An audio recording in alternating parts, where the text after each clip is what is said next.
السلام علیکم ورحمۃ اللہ وبرکاتہ۔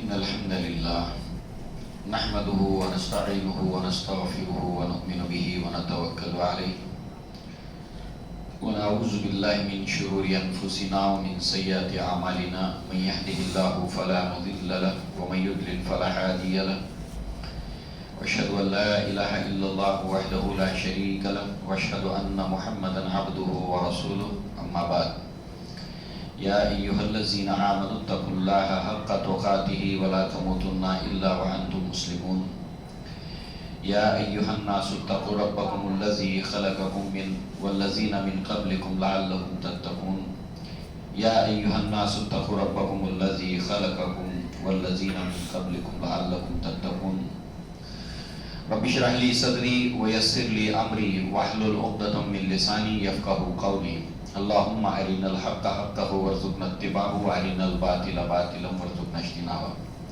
آمین یا رب العالمین۔ اللہ کے نبی صلی اللہ علیہ وسلم کی سیرت کے حوالے سے اللہ کے نبی نے جب اعلانیہ دعوت کا آغاز کیا تو آپ کی اس دعوت کے کل 5 مدارج بتائے گئے، اسٹیجز۔ پہلی اسٹیج جو قریبی آپ کے رشتہ دار ہیں، دوست ہیں، احباب ہیں، ان کو پیغام پہنچانے کا حکم دیا گیا۔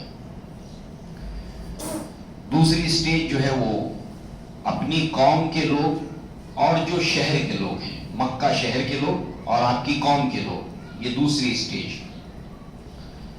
تیسرے اطراف مکہ، یہ تیسری اسٹیج۔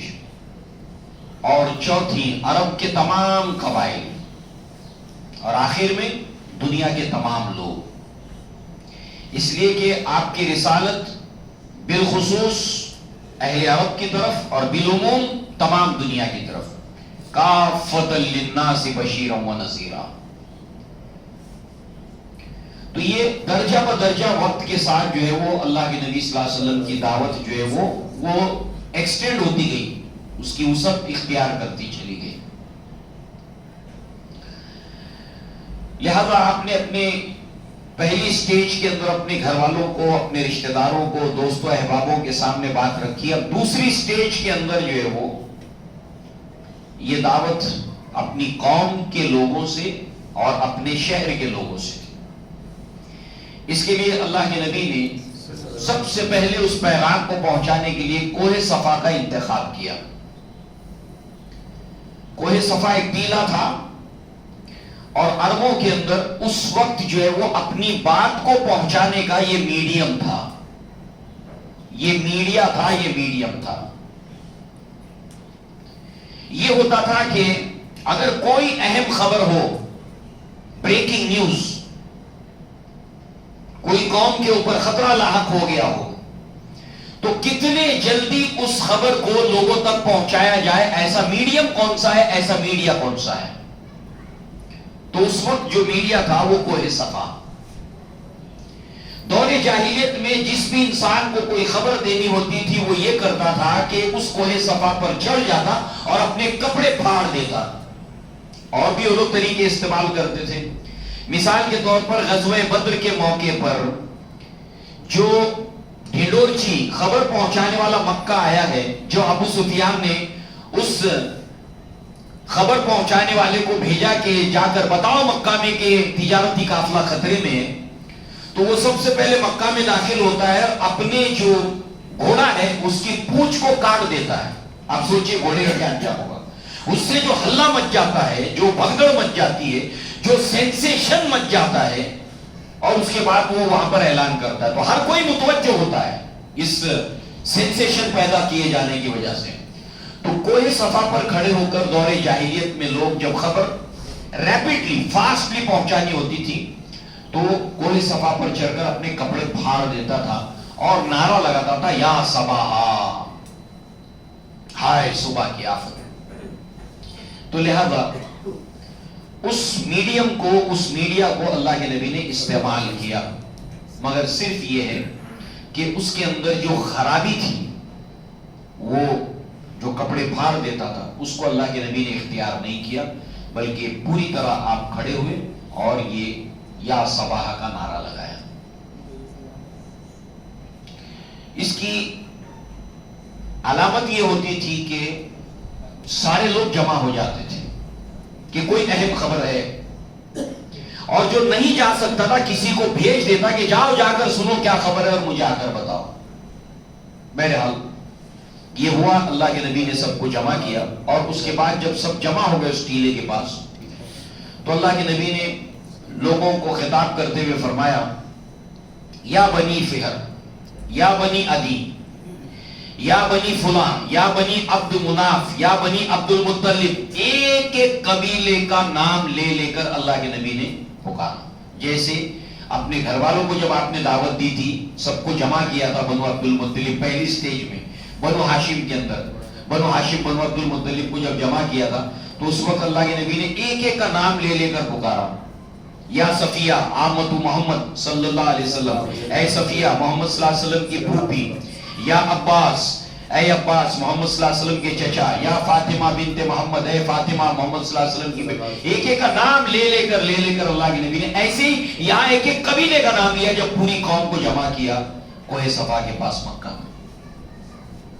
اور پھر اس کے بعد آپ نے فرمایا،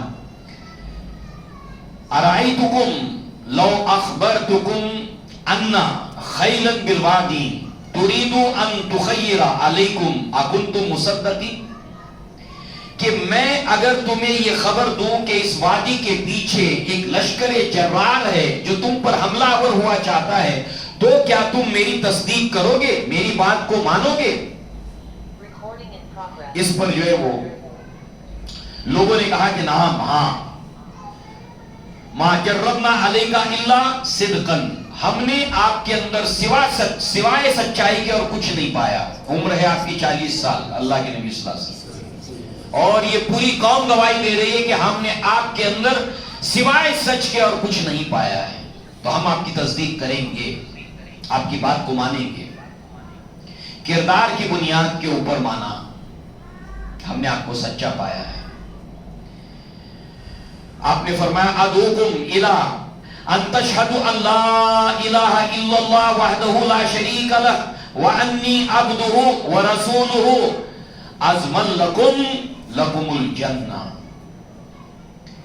آپ نے ان کے سامنے، میں تمہارے سامنے یہ دعوت رکھتا ہوں کہ تم گواہی دو کہ اللہ کے سوا کوئی معبود نہیں، اس کا کوئی شریک اور ساجی نہیں، اور میں اس کا بندہ ہوں اور اس کا رسول ہوں۔ اگر تم مجھے اس کی ضمانت دو تو میں تمہیں جنت کی ضمانت دیتا ہوں۔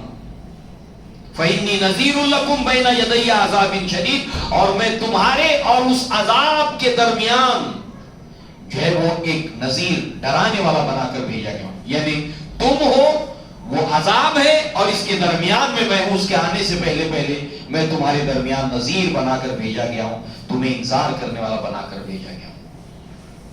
اسی طرح اللہ کے نبی کے اس پہلے خطبات میں ایک اور بھی خطبہ ملتا ہے، جس کے اندر اللہ کے نبی صلی اللہ علیہ وسلم نے جو اپنی قوم سے خطاب کر کے فرمایا، وہ یہ بھی خطاب ملتا ہے آپ کا کہ الحمدللہ احمدہ واستعینہ اؤمن به واتوکل علیہ واشہد ان لا الہ الا اللہ وحدہ لا شریک لہ ان الرائد لا یکذب اہلہ واللہ لا کذبت الناس جميعا ما کذبتکم ولو غررت الناس جميعا ما غررتکم واللہ الذی لا الہ الا ہو انی لرسول اللہ الیکم خاصہ والى الناس کافہ واللہ لتموتن کما تنامون ولا تبعثن كما تستيقظون ولا تحاسبن بما تعملون ولا تجزون بالإحسان إحسانا بالسوء سوءا وإنها لجنة أبدا أو لنار أبدا۔ اللہ کی حمد و ثنا بیان کرنے کے بعد آپ نے کہا کہ لوگوں دیکھو، قافلے کا دیدبان کبھی قافلے والوں کو دھوکہ نہیں دیتا۔ قافلے کا دیدبان رائد دیدبان کو کہتے تھے، اور اہل عرب کے اندر دیدبان جو ہوتا تھا وہ بڑے بھروسے کا آدمی ہوتا تھا، اس کو بچپن سے تربیت دی جاتی تھی، اس کی تربیت کا حصہ ہوتا تھا کہ وہ لوگوں کی نظر میں قابل اعتبار ہو، کیوں؟ اس لیے کہ پورا قافلہ اس کی قیادت میں چل رہا ہے. ریگستان کے سفر کے اندر کہاں پانی ہے، کہاں پر سراب ہے، پانی جیسا دکھ رہا ہے مگر دھوکہ ہے. اگر میں لے جاؤں گا بڑی محنت سے وہاں تک قافلے کو تو وہ پیاسا مر جائے گا وہاں پر، اتنی مشقت کے ساتھ وہاں لے جانے کے بعد، کیونکہ وہ پانی دکھائی دے رہا، پانی ہے نہیں. یہ سب معلومات اس کو ہونا ضروری ہے. یعنی قافلے کی پوری ذمہ داری اس کے اوپر ہوتی تھی اور قافلے والے اس کے اوپر بہت بھروسہ کرتے تھے. ان کا تجربہ تھا کہ یہ دھوکہ نہیں دیتا اور یہ ہم کو اپنی منزل تک پہنچائے گا. تو آپ نے اسی کو اپنی تشبیہ کے طور پر، مثال کے طور پر رکھا کہ تمہارا جیسے تجربہ ہے کہ قافلے کا دیدبان کبھی قافلے والوں کو دھوکہ نہیں دیتا. بفرض محال، ان کیس اگر ایسا ہو سکتا، ممکن نہیں ہے، ناممکن ہے یہ بات، پھر بھی تھوڑی دیر کے لیے مان لو، تھوڑی دیر کے لیے مان لو کہ اگر میں تمام دنیا سے جھوٹ بولتا تب بھی تم سے کبھی جھوٹ نہیں بولتا. بفرض محال، ان کیس اگر پوری دنیا کو دھوکہ دے سکتا مگر تمہیں کبھی نہیں دھوکہ دیتا. یہ کہ اللہ تعالیٰ کے سوا کوئی معبود نہیں، اس کا کوئی شریک نہیں، اس کا کوئی ساجی نہیں، اور میں تمہاری طرف بھیجا ہوا اس کا رسول ہوں. جس طرح سے تم رات کو سو جاتے ہو ایسے ایک دن مر جاؤ گے، پھر جس طرح رات میں سونے کے بعد صبح میں بیدار ہوتے ہو ایسے ایک دن تمہیں پھر اٹھایا جائے گا زندہ کر کے، اور پھر تمہارا زندگی بھر کا حساب ہوگا. پھر یا تو ہمیشہ کے لیے جنت ہے یا ہمیشہ کے لیے جہنم. یہ باتیں جب ہوئیں اس مجمع کے اندر اللہ کے نبی کا چچا ابو لہب بھی موجود تھا. کہتا ہے تبا لکا، تیرے ہاتھ ٹوٹ جائیں. کیا یہ سب بات سننے کے لیے تم نے ہم کو جمع کیا تھا؟ یعنی اس کی نظر میں اس بات کی کوئی اہمیت نہیں تھی. یہ اس کا کہنا ہے. اللہ تعالیٰ نے اپنے نبی صلی اللہ علیہ وسلم کے اوپر وحی نازل کی، اور جو سورت نازل ہوئی اس سورت کا نام ہی سورہ لہب ہے. تبت یدا ابی لہب جو ہم پڑھتے ہیں یہ ہے اس کا بیک گراؤنڈ. کب نازل ہوئی؟ اس نے کہا کہ تب لکا، اللہ کے نبی سے کہا کہ تمہارے ہاتھ ٹوٹ جائے. کمال کی بات دیکھیے کہ اس کے آخرت میں جہنم کی اس کے اندر خبر سنائی گئی اور اس کی بیوی کی بھی، دونوں کی خبر سنائی گئی.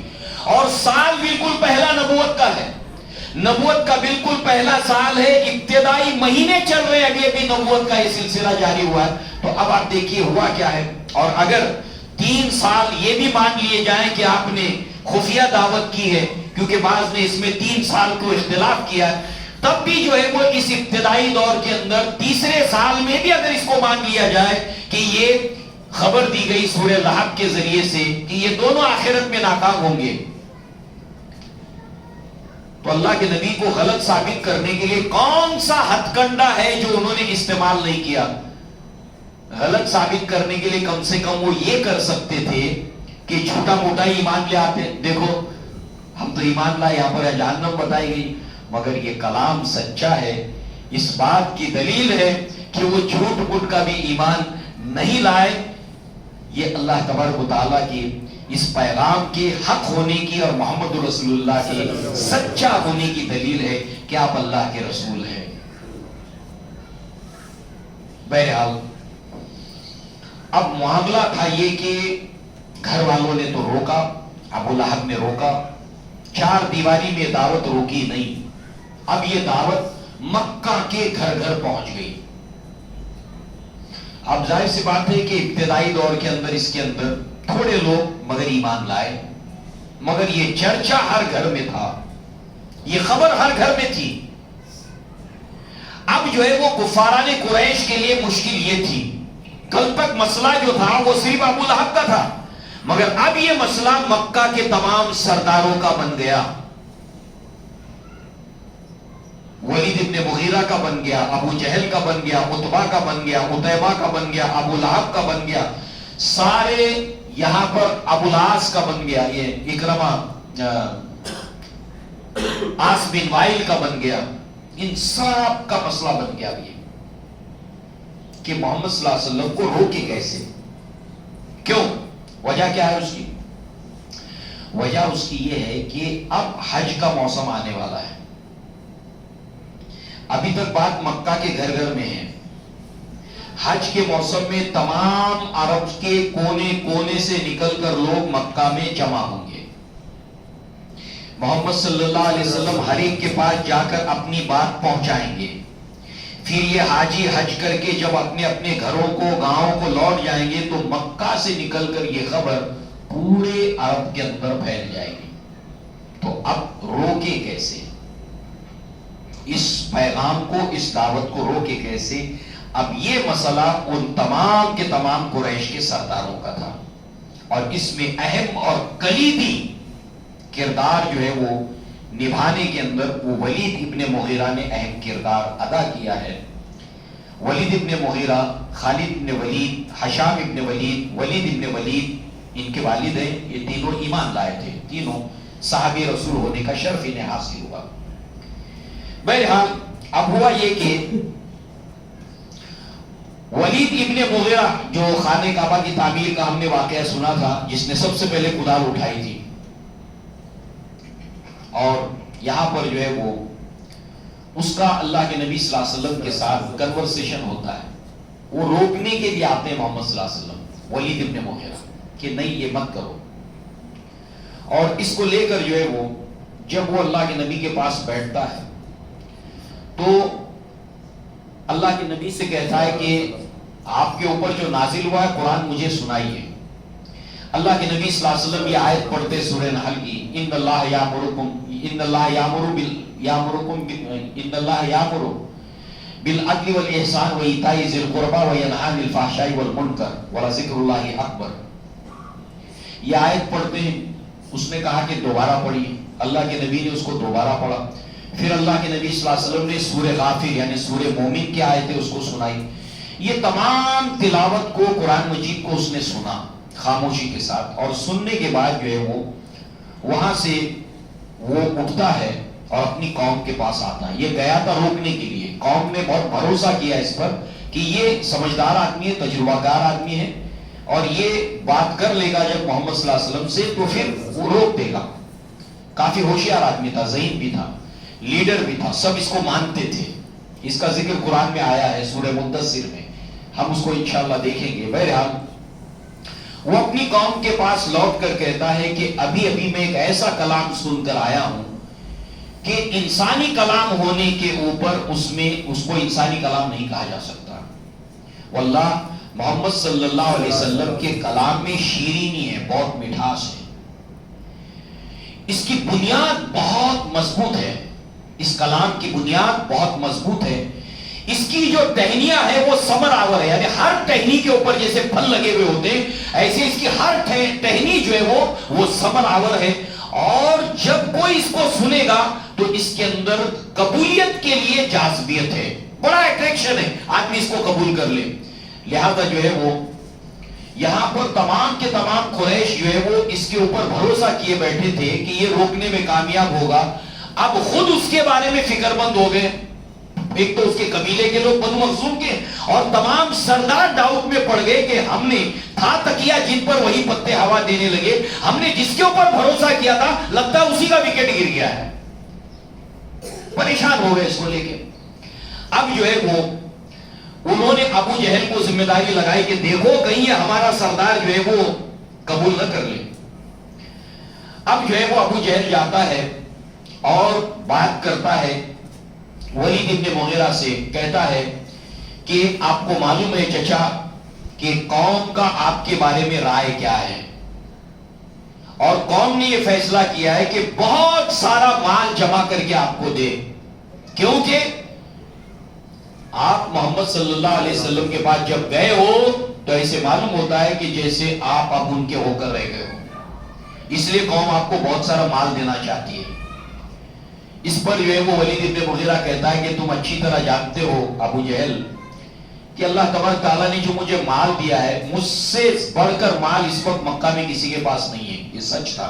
اس کے مال کا ذکر اللہ نے سورہ مدثر میں کیا ہے, وَجَعَلْتُ لَهُ مَالًا مَمْدُودًا, میں نے اس کو مال پھیلا کے دیا ہے. وہی ولید ابن مغیرہ.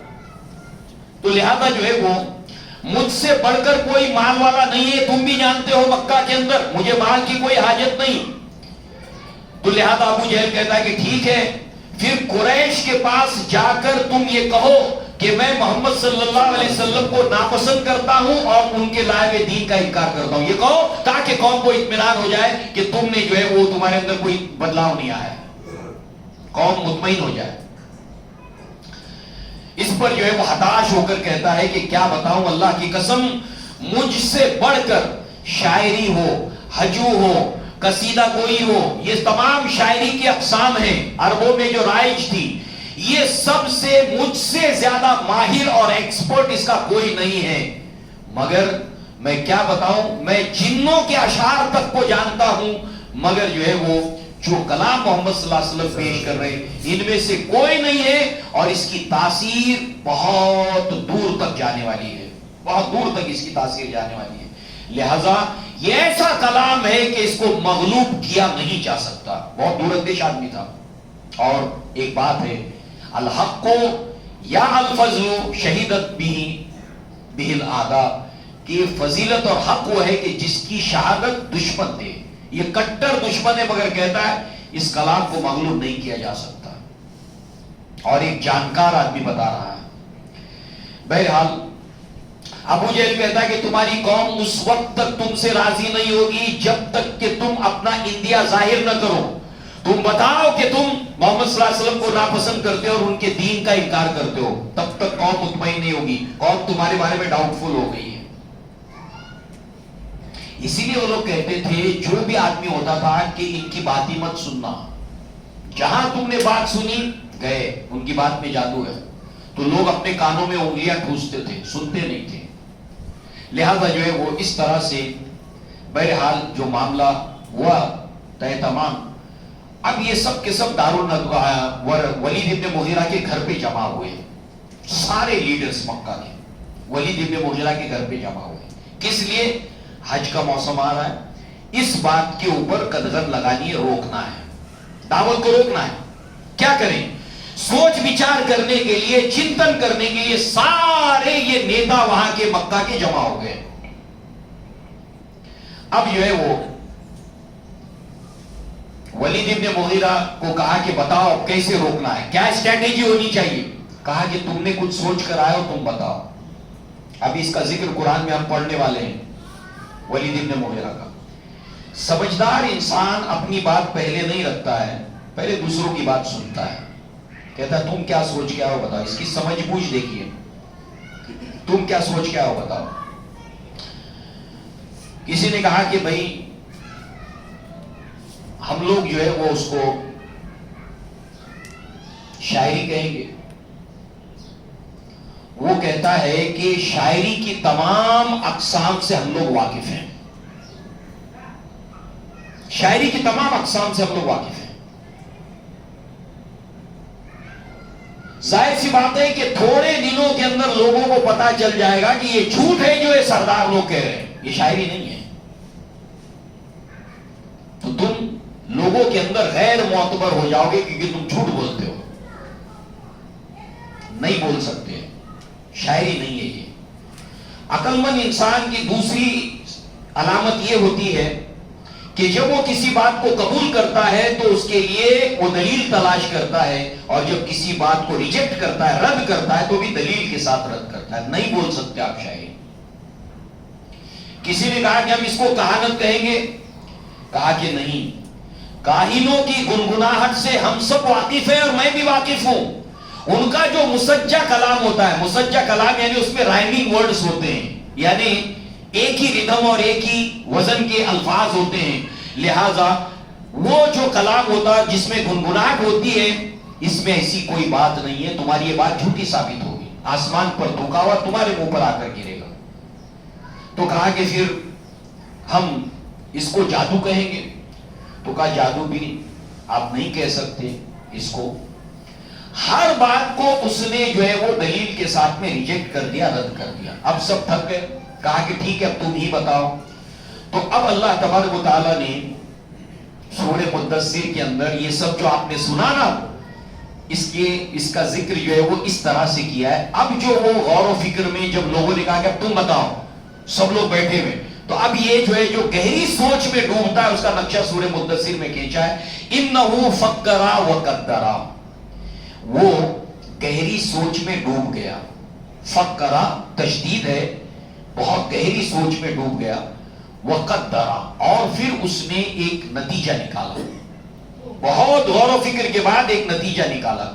فقتل کیف قدر، یہ ہلاک ہو جائے یہ کیسا اس نے نتیجہ نکالا. ثم قتل کیف قدر، پھر یہ ہلاک ہو جائے اس نے کیسا نتیجہ نکالا.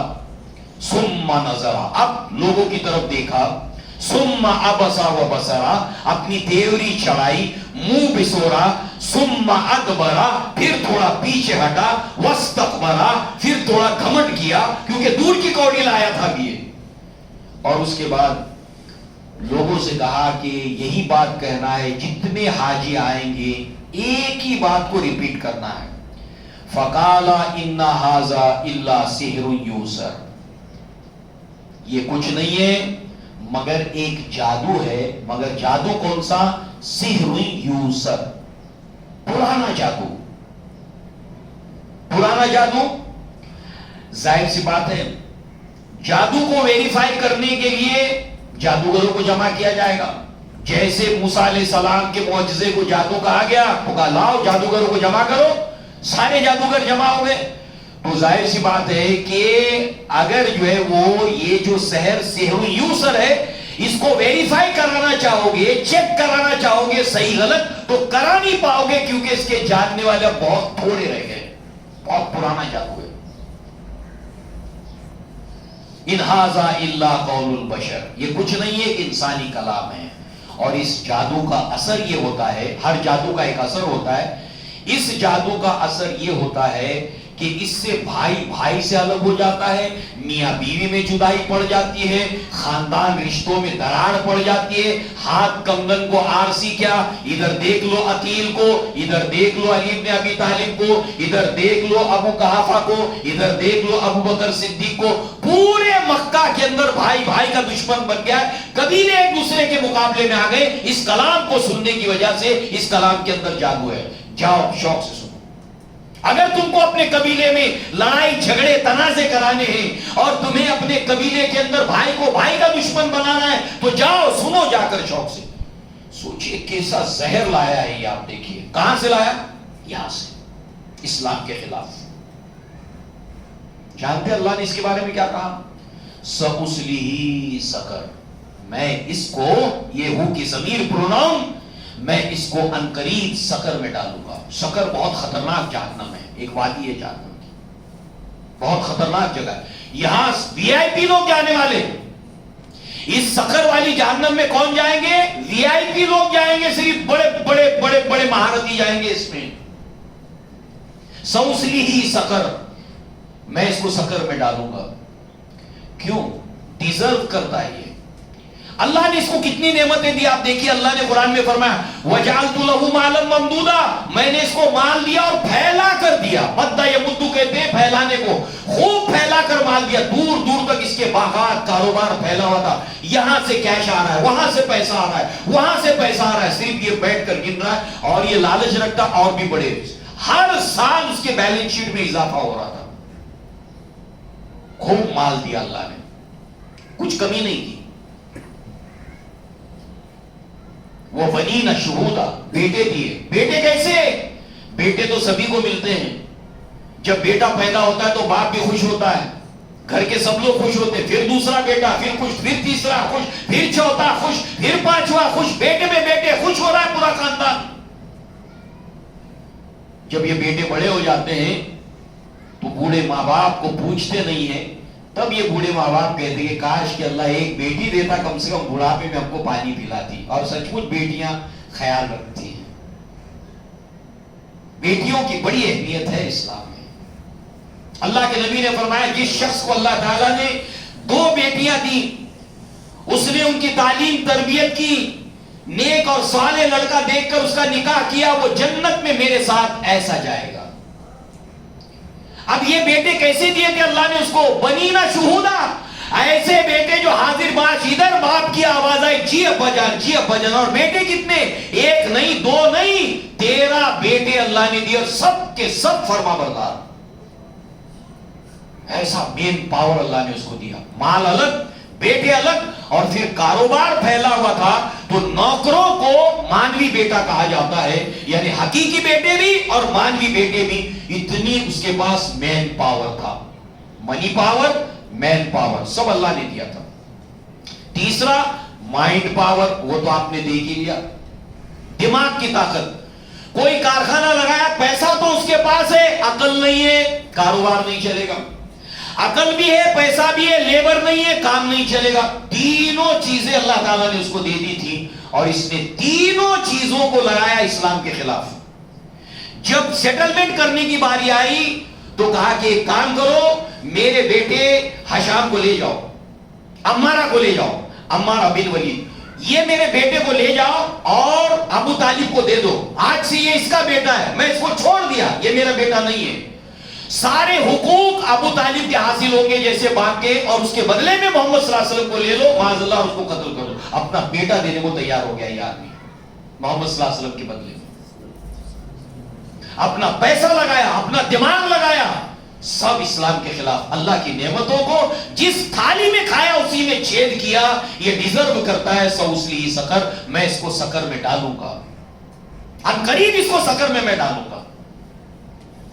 جانتے اس سکر میں اور کون جائے گا؟ وی آئی پی لوگوں کی جگہ ہے یہ.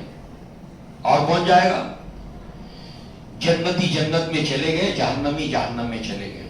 اب اللہ تعالیٰ ایسا بندوبست کرے گا کہ جنتی لوگ جہنمیوں سے سوال پوچھیں گے، اور انہیں کوئی نقصان آج کچھ نہیں پہنچے گا. ان کی بات پہنچے گی، آواز پہنچے گی، اس کو دیکھیں گے. جہنمی کو پوچھیں گے وہ لوگ، فی جناتن، اور جنت میں رہتے ہوئے، فی جناتن یتسالون، سوال پوچھیں گے، عن المجرمین، مجرموں سے، ما سلککم فی سقر، تم اس سقر میں کیوں آئے جہاں پر ولید ابن مغیرہ آیا، اتنا بڑا اسلام کا دشمن، اللہ کا دشمن، دین کا دشمن، اپنا مال اولاد سب لگایا تھا، وہ یہاں پر وی آئی پی آدمی پہنچا، تم کیسے آئے؟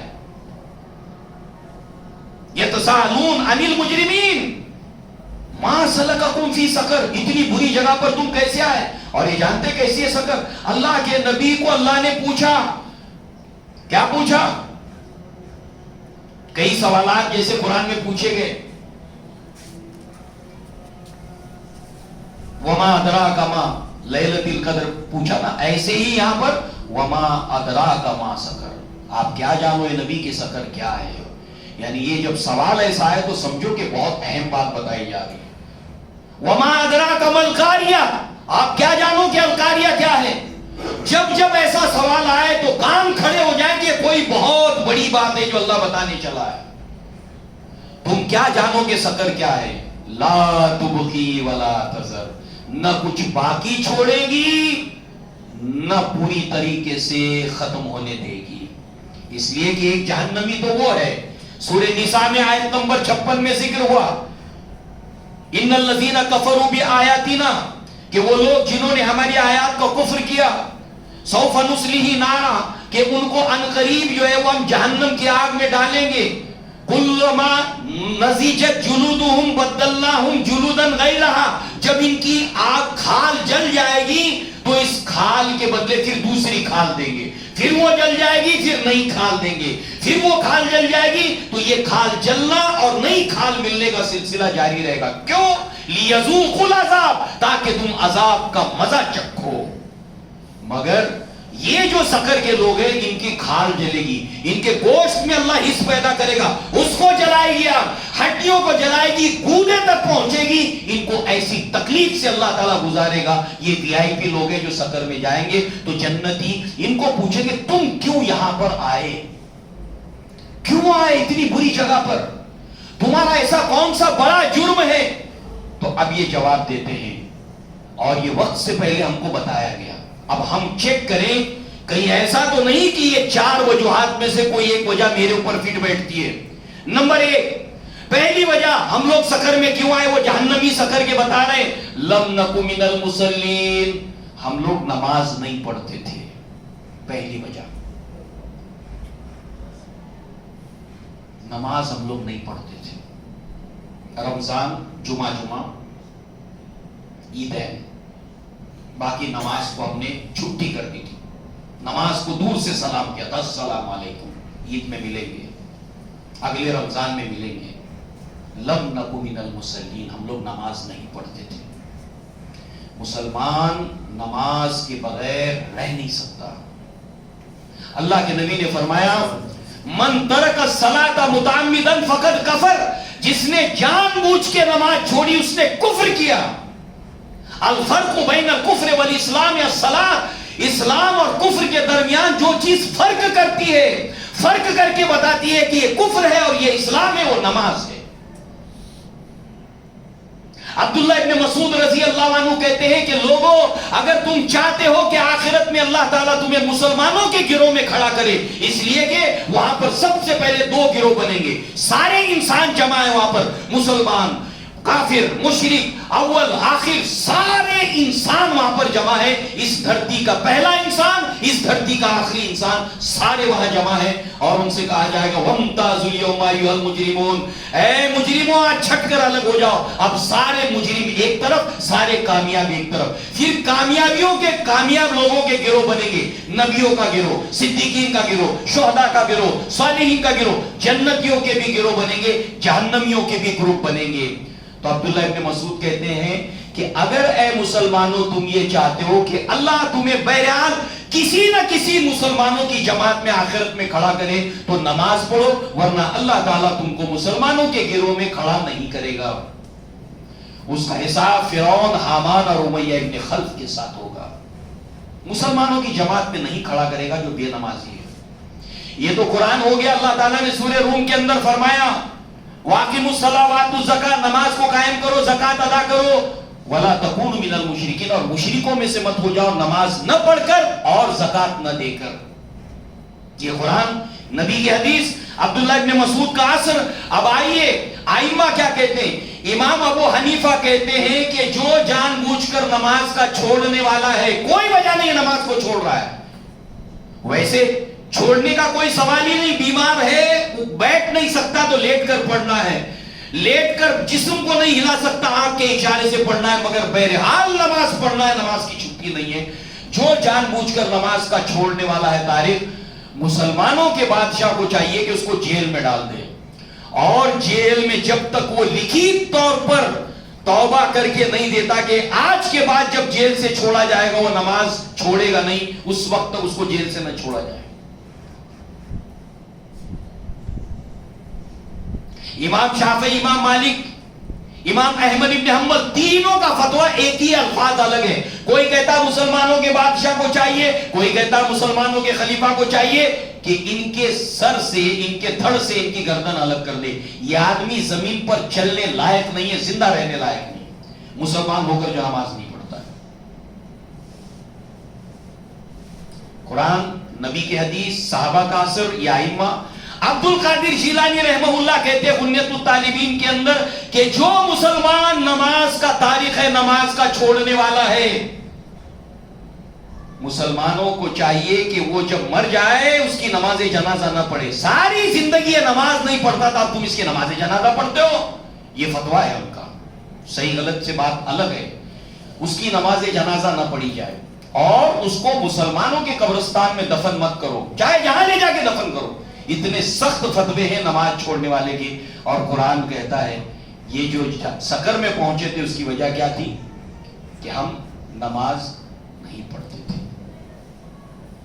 دوسرا، لم نکو نطعم المسکین، ہم مسکینوں کو کھانا نہیں کھلاتے تھے، اپنا پیٹ بھرنے کی صرف فکر، بھوکوں کو کھانا کھلانا، مسکین کو کھانا کھلانا، ہم مسکینوں کو کھانا نہیں کھلاتے تھے۔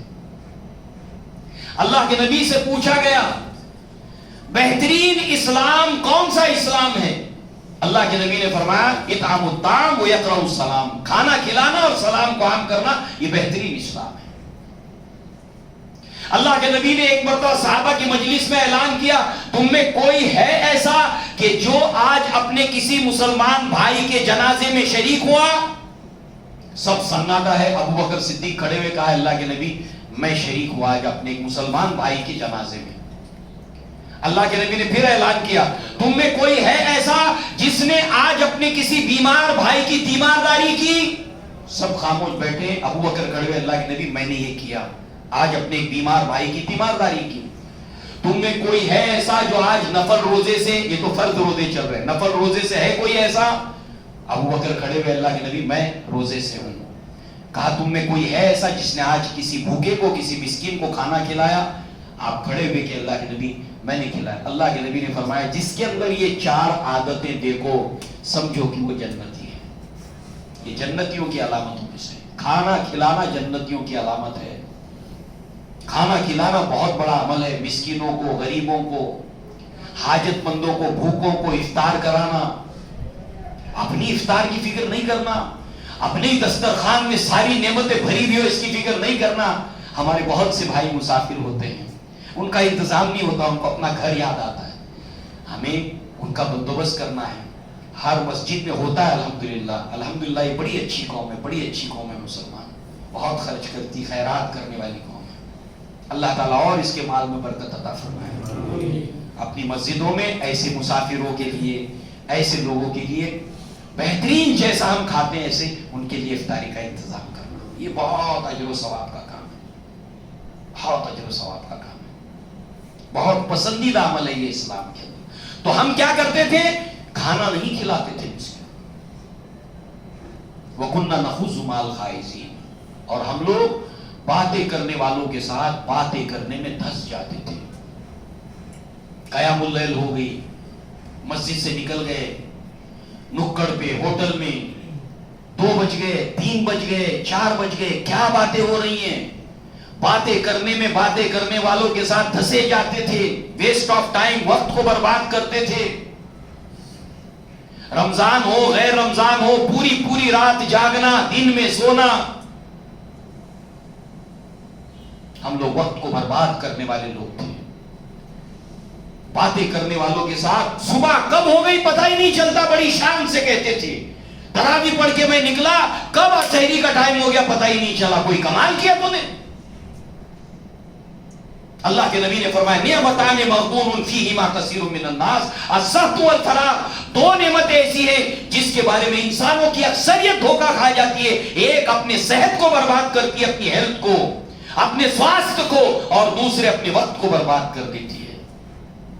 ہم لوگ اپنا وقت برباد کرتے تھے غلط دوستوں کے ساتھ رہ کر, غلط ساتھیوں کے ساتھ رہ کر. اللہ کے نبی نے فرمایا المرء مع من خلیلہ فلینظر احدکم من یخاللہ. تم میں سے ہر ایک انسان آخرت میں اپنے دوست کے ساتھ ہوگا تو تم دیکھو کہ تمہارا دنیا میں دوست کون ہے. ایسے رات بھر جاگنے والا, وقت کو برباد کرنے والا, بیکار اور لایانی باتیں کرنے والا. اگر ایسا دوست ہے تو اس کو دور سے سلام کرو یا تو اس کی اصلاح کرو, رات میں جلد سو جاؤ. اگر جو ہے وہ کوئی کام نہیں, عبادت نہیں ہے تو سو جاؤ. عادت ڈالو, جلد سونے کی عادت ڈالو, صبح جلد اٹھنے کی عادت ڈالو. اللہ نے روزی کی برکت صبح میں رکھی ہے. روزی کے لیے پریشان ہو, اللہ نے روزی کی برکت صبح میں رکھی ہے. فجر کی نماز کو پڑھو, فجر کی نماز کے, ظہر کی نماز کے, 5 نماز کے پابند بنو. جب تک زندگی باقی ہے عہد کرو اس رمضان کے مہینے میں کہ اللہ اب میں نماز نہیں چھوڑوں گا چاہے جو ہو جائے. 5 وقت کی نماز پڑھوں گا. کام کی وجہ سے, کاروبار کی وجہ سے, بزنس کی وجہ سے, مجبوری کی وجہ سے اگر مسجد نہیں پہنچ سکا, جہاں ہوں وہیں پڑھوں گا, مگر اے اللہ میں عہد کرتا ہوں کہ اب نماز تو میں نہیں چھوڑوں گا. اب زندگی بھر میری نمازی کی حیثیت سے میری زندگی گزرے گی. کوئی بہانہ نہیں, کیا کروں آفس میں ٹائم نہیں ملتا ہے, کچھ نہیں, نماز پڑھنا ہے, ہر حال میں پڑھنا ہے. اور کوشش کرنا ہے کہ جماعت کے ساتھ پڑھو. نہیں ملے کوئی بات نہیں, مگر 5 وقت کی نماز ہر حال میں پڑھنا ہے, چھوڑنا نہیں. تو ہم لوگ باتیں کرنے والوں کے ساتھ باتیں کرنے میں دھس جاتے تھے اور آخرت کی تکذیب کرتے تھے. ایک تو ہوتا ہے انسان آخرت کے اوپر قولی طور پر دعویٰ کرتا ہے, ایسے لوگ تھے. وَمِنَ النَّاسِ مَن يَقُولُ آمَنَّا بِاللَّهِ وَبِالْيَوْمِ الْآخِرِ. لوگوں میں سے کچھ ایسے جو کہتے ہیں اللہ پر ایمان رکھتے ہیں, آخرت پر. وَمَا هُم بِمُؤْمِنِينَ. اگر انسان کسی چیز کے اوپر یقین رکھتا ہے, ایمان رکھتا ہے, تو اس کا عمل اس کے تابع ہو جاتا ہے. مثال کے طور پر ایک انسان کو یہ وشواس ہے, یقین ہے کہ بمبئی کے اندر اگر جائے انسان اور محنت کرے تو پیسے کما لے گا. اب وہ گاؤں سے آ کر بیٹھا نہیں رہے گا, بھاگ دوڑ کرے گا, جدوجہد کرے گا. جس چیز پر بھی انسان کا یقین ہوتا ہے, انسان کا عمل اس کے مطابق ہوتا ہے. آگ جلاتی ہے, ڈال کے دیکھو, شاید نہیں جلا, نہیں بھائی آگ تو جلائی. یعنی جس چیز کا اس کو یقین ہے عمل اس کے مطابق ہوتا ہے. تو لہذا آخرت میں جہنم ہے، جنت ہے، بے نمازی کا یہ انجام ہے، جھوٹ کا یہ انجام ہے، وعدہ خلافی کا یہ انجام ہے، رسول کی نافرمانی کا یہ انجام ہے، رشتہ داروں کے حقوق مارنے کا یہ انجام ہے، بہن کی وراثت کھا جانے کا یہ انجام ہے. سب کچھ معلوم ہے، پھر بھی عمل کیوں نہیں سیدھا ہو رہا ہے؟ اس کا مطلب آخرت پر ایک عقیدہ، ایک ایمان ہے، مگر ہمارا عمل اس کی تکذیب کر رہا ہے. ہم آخرت کی تکذیب کرتے تھے حتیٰ کہ یہ وقت، یہ یقین کا وقت ہمارے اوپر آ گیا، ہم کو یہ دن دیکھنے پڑے. تو اللہ کے نبی کی سیرت میں آپ نے دیکھا کہ یہ کتنا بڑا مجرم تھا جو سقر میں پہنچا، اور کیوں پہنچا. اتنے بڑے جرم تھے اس کے، ایسے ہی یہ 4 جرم بڑے ہیں. لہذا اگر ہم اس کے اوپر فٹ بیٹھ رہے ہیں تو ہمارا کام یہ ہے کہ ہم اس کو اپنی زندگی سے، اپنی پرسنالٹی سے نکال دیں. اللہ سے دعا ہے کہ اللہ تعالی ہمیں اپنے نبی صلی اللہ علیہ وسلم کی سیرت کو پڑھنے کی توفیق عطا فرمائے، سمجھنے کی توفیق عطا فرمائے، اور ہمیں اللہ کے نبی کی سیرت سے لوگوں کو جوڑنے کی توفیق عطا فرمائے. کیونکہ اللہ کے نبی کی زندگی میں بہت کشش ہے. آپ نے دیکھا دشمن کیا کہہ رہا ہے، ان کی بات میں بہت کشش ہے. ایسی اللہ کے نبی کی زندگی میں بہت طاقت ہے، بہت کشش ہے. شاید کہ اللہ اس کی زندگی بدل دے، شاید اللہ اس کی زندگی بدل دے اور ہمارے لیے آخرت میں وہ توشہ بن جائے. تو ہم آئیں بھی اور اپنے کم سے کم ایک دوست کو ساتھ ملائیں. ہر شنیوار کو یہ ہوتا ہے، رمضان میں عصر بعد ہوگا، رمضان جب ختم ہو جائے گا تو انشاءاللہ عشاء کے بعد ہوگا. تو انشاءاللہ آپ لوگ اللہ کے نبی کی سیرت کو پڑھیں گے، سمجھیں گے انشاءاللہ، اور آئیں گے انشاءاللہ، لوگوں کو لائیں گے انشاءاللہ. اللہ تعالیٰ آپ کو برکت عطا فرمائے. اقول قولی ھذا واستغفر اللہ لی ولکم ولسائر المسلمین والمسلمات وآخر دعوانا الحمد للہ.